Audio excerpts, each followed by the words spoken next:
Le témoignage d'une troisième plaignante a été entendu ce mardi au tribunal de Chester dans le cadre du procès de Benjamin Mendy. Cette dernière accuse le footballeur de l'avoir agressé sexuellement le 2 janvier 2021. Le procès de Benjamin Mendy se poursuit au tribunal de Chester. Après les témoignages poignants des deux premières victimes présumées du défenseur français, une troisième plaignante a pris la parole ce mardi dans une vidéo diffusée devant le jury. Dans son témoignage, cette dernière explique s'être rendue au domicile de Mendy après minuit avec 3 amis. Tout le monde passait un bon moment à jouer et à boire. À 3 heures du matin, je marchais vers l'île et il revenait par là. Il a touché mon vagin. Je me suis retournée pour aller aux toilettes en me disant qu'est-ce qui vient de se passer ? A confié la troisième plaignante. Sous le choc, la troisième plaignante se dirige alors vers les toilettes pour fumer mais la porte était fermée à clé. Il est venu ouvrir la porte et je suis entrée dans la salle de bain. Nous étions face à face et il a fait un geste pour me faire subir une fellation. Je me suis retournée, mon amie est arrivée et je lui ai raconté ce qui s'était passé. Elle était tout simplement choquée, tout comme moi. La conversation entre lui et moi a été minimale. Je me suis juste présentée et c'est tout.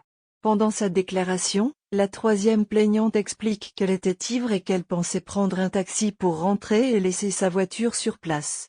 Finalement, elle décide de rester et se retrouve à côté de la piscine avec un petit groupe de personnes. Certaines lui ont demandé de se rendre à la buanderie pour trouver un maillot de bain car elle n'en avait pas. La plaignante a continué à boire. J'ai gardé mes distances avec lui.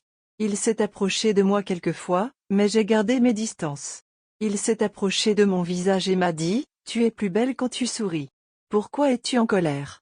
J'ai répondu « À cause de la façon dont tu m'as touché ou à cause de ce que tu as fait. » Il a dit qu'il était vraiment désolé et qu'il ne voulait pas me mettre mal à l'aise.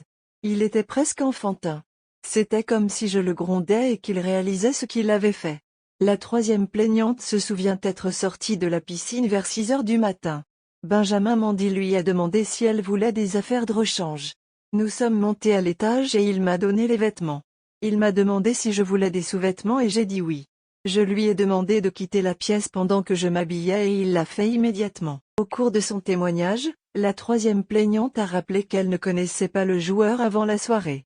Seul son ami, qui avait envoyé des SMS à Benjamin Mendy, avait été invité à la fête. Au cours de la soirée, la troisième plaignante a bu environ 4 verres de vodka avant l'agression sexuelle présumée, qu'elle résume en détail.